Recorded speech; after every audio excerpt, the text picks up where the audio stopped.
Baik, assalamualaikum warahmatullahi wabarakatuh. Selamat datang kembali lagi di vlog saya Movidos TV. Di kesempatan kali ini ya, saya habis olahraga jogging karena libur dinas. Jadi olahraga kita berhenti di Embung ya, di pelataran Embung di desa saya, Desa Anjejeruk Blora. Di kesempatan kali ini ya, kita akan membahas santai saja tentang gagal bayar pinjol. Seperti itu ya. Untuk kita semua, untuk teman-teman yang sedang tengah gagal bayar pinjol ya. Jadi ada beberapa info. Yang pertama, dari pihak kepolisian tidak bisa memidanakan atau memberi pidana terhadap nasabah yang gagal bayar, baik dari pinjaman offline bank-bank maupun pinjaman online ya. Banyak sekali kita temui beberapa aplikasi yang menawarkan tentang pinjaman online. Nah, jadi proses dari tahap hukum pinjaman ini hanya berlaku per data saja. Jadi bisa langsung dilempar ke persidangan, tidak bisa dipidanakan ya. Sekali lagi, untuk semuanya yang tengah gagal bayar pinjaman, baik pinjaman online maupun offline, tidak bisa dipidanakan ya. Jadi untuk teman-teman tidak usah takut ya. Nanti kalau takutnya dari pihak kepolisian, nanti ini nanti takutnya kan nanti akan dimasukkan penjara, tidak bisa ya. Jadi hanya berlaku per data saja. Nah, seperti itu. Dan yang perlu diwaspadai ya untuk teman-teman yang mau gagal bayar pinjaman online yang khususnya untuk pinjol. Kalau nanti ada sebuah efek ya dari kita atau konsekuensi. Yang pertama, jika pinjol itu satu legal. Nah, seperti itu. Kalau pinjolnya legal, ada slik OJK dan diawasi OJK, nanti kita akan menerima konsekuensi. Nama kita di BI checking itu akan merah ya, di garis bawah merah. Nanti dengan konsekuensinya apa? Saat kita kedepannya mau meminjam lagi, baik di bank maupun koperasi yang menggunakan BI checking, kita akan ditolak ya. Itu tadi. Namun kalau kita pinjam di aplikasi pinjol yang semi legal, tadi kan legal ya, ini semi legal. Semi legal adalah pinjol yang diawasi OJK namun tidak menggunakan BI checking. Nah, biasanya kalau pinjaman semi legal ini tidak ber-BI checking namun memiliki asuransi ya. Contohnya seperti EasyCash. Nah, untuk informasi dari teman-teman semua ya, yang aplikasi pinjaman online yang sangat aman sekali untuk digagal bayarkan adalah aplikasi EasyCash. Karena apa? Kalau aplikasi yang lain itu tidak menggunakan asuransi ya, sepengetahuan saya. Namun kalau EasyCash ini dia semi legal, diawasi OJK namun tidak BI checking, dan dia ini bekerja sama dengan pihak asuransi. Jadi kalau ada teman-teman yang gagal bayar, nanti bisa dari pihak EasyCash akan diasuransikan ya.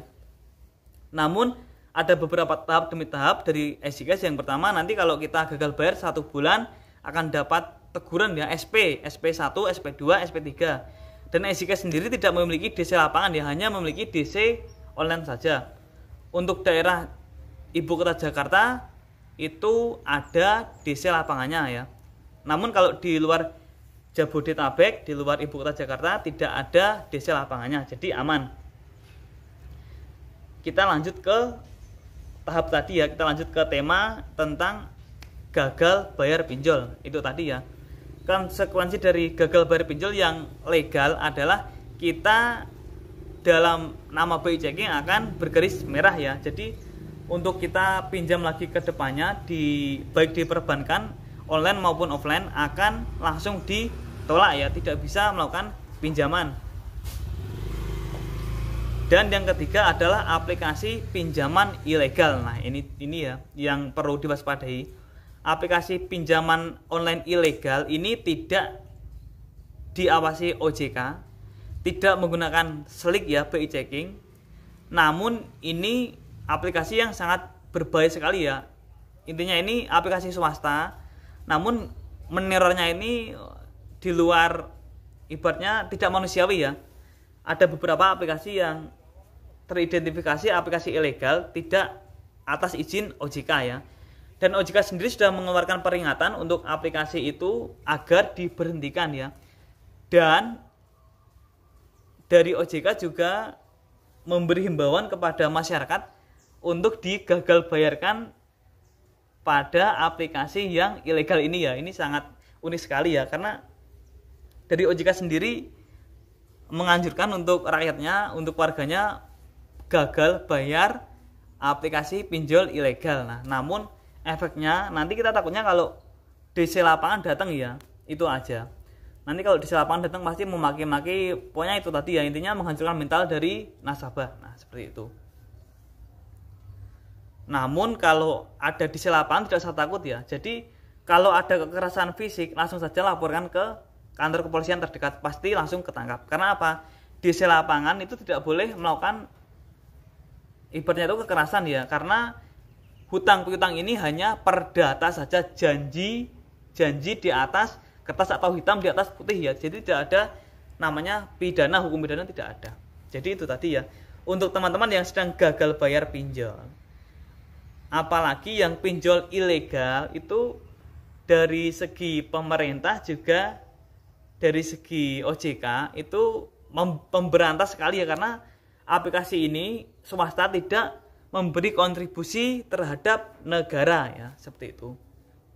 Dan yang semi legal ini juga sama, namun bedanya tidak memiliki Slick BI checking atau tidak dimasukkan ke BI checking ya, namun diawasi oleh OJK, Otoritas Jasa Keuangan. Dan ada lagi pinjaman legal ya.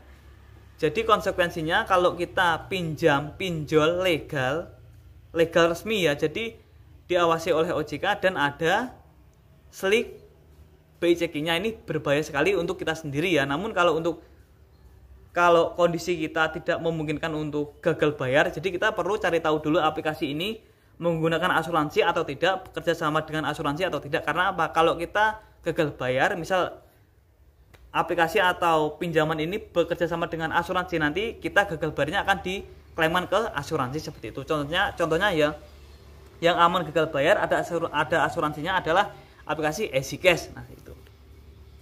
Jadi kalau kita mau gagal bayar di aplikasi pinjaman online yang legal, yang ada BI checkingnya, yang diawasi langsung oleh OJK, ini berbahaya dampaknya kepada kita sendiri ya. Meskipun kita aman, tidak ada DC lapangan, namun kalau teror online, teror terusan surat teguran online pasti ada ya. Namun kalau surat teguran offline atau SP offline itu tidak ada. Jadi beda kalau kita pinjam ke bank ataupun koperasi yang offline ya. Itu akan ada surat dari kantor dikirim ke kita tentang surat peringatan kita gagal bayar. Namun kalau kita pinjamnya online, gagal bayarnya juga surat peringatan tadi akan diberi SP ke kita juga online ya, paling via email, kalau nggak gitu via WhatsApp ya. Namun hati-hati ya, kalau ada, ini juga modus juga, ada WA masuk itu menggunakan link ya, ada link itu tadi tentang surat peringatan kita gagal bayar. Hati-hati sekali, karena bisa jadi link itu saat kita pencet itu adalah link hacker ya, itu juga sama, hati-hati. Kalau gagal bayar resmi itu biasanya via email ya, via email nanti akan tidak ada link, langsung muncul semua kita tentang gagal bayar segini. Sejak bulan ini nanti akan ada secara online maaf ya. Jadi itu tadi ya, yang mau gagal bayar pinjol tidak apa-apa, aman-aman saja. Namun akan dampak di kita sendiri ya. Jadi untuk aplikasi pinjaman online, saat aplikasi tersebut ya memerintahkan DC lapangan, ini DC lapangan ini tidak dari aplikasi ya.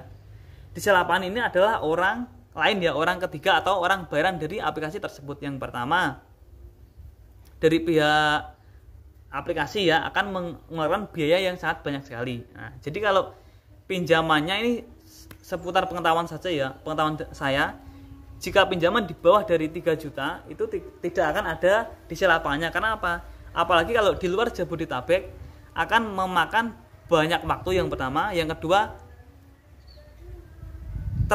transformasi ya, ibaratnya itu biaya transport, dan yang ketiga biaya konsumsi dari DC lapangan ini. Nah, jadi itu tadi.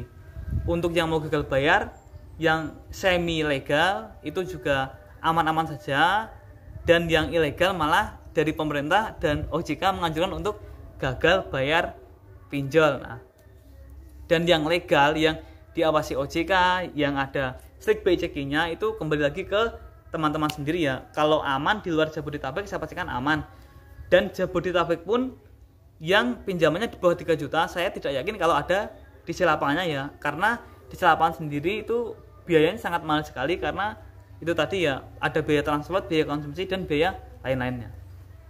Jadi itu saja ya untuk teman-teman yang mau gagal bayar aplikasi semi legal. Itu kita lihat dulu ya, apakah bekerja sama dengan asuransi atau tidak. Kalau bekerja sama dengan asuransi, semi legal ini aman untuk digagal bayarkan. Jadi nanti kita gagal bayar ya akan langsung dilunasi oleh diajukan ke pihak asuransi. Nah, dan untuk aplikasi pinjol yang legal yang diawasi langsung oleh OJK dan langsung ada strict BI checking-nya, ini biasanya tidak bekerja sama dengan asuransi ya. Karena apa?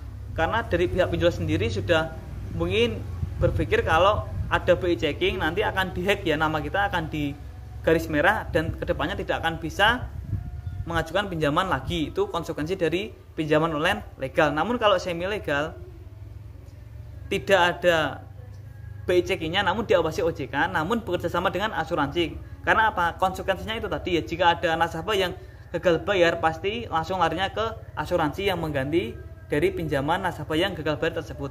Namun kalau gagal bayarnya aplikasi ilegal, nah ini juga kadang dimanfaatkan rakyat ya, dimanfaatkan warga untuk sengaja digagal bayarkan. Nah itu berarti ya.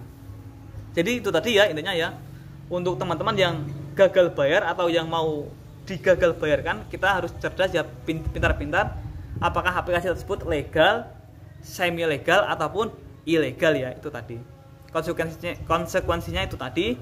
Kalau aplikasinya legal, ada strict dan BI checking, nama kita kedepannya akan dihack ya, atau digarisbawahi merah, tidak dianggap dan tidak akan diperbolehkan untuk melakukan pinjaman lagi. Itu tadi. Mungkin itu saja ya. Jadi untuk para pemirsa yang mau gagal bayar harus pintar-pintar ya, melihat dulu aplikasinya itu legal, semi legal atau ilegal ya, dan bekerja sama dengan asuransi atau tidak. Untuk semua teman-teman yang lagi gagal bayar pinjol, yang lagi diteror ya, tidak usah takut ya. Nanti kalau diteror langsung blok semuanya, langsung blok aja. Tidak akan ada pidana dari kepolisian, hanya akan berlaku perdata. Itu pun kalau perdata sampai ke hakim ya, sampai di sidang, itu pun kalau pinjamannya besar. Kalau pinjaman di bawah 3 juta tidak akan ada dan aman-aman saja. Itu saja ya. Sekian dari channel Movideos TV. Apabila ada tutur kata yang salah dan apabila ada kata yang menyakiti atau kurang berkenan di hati pemirsa, mohon maaf yang sebesar-besarnya. Saya hanya manusia biasa yang tidak luput dari salah dan dosa. Akhir kalam, wassalamualaikum warahmatullahi wabarakatuh. Salam gagal bayar.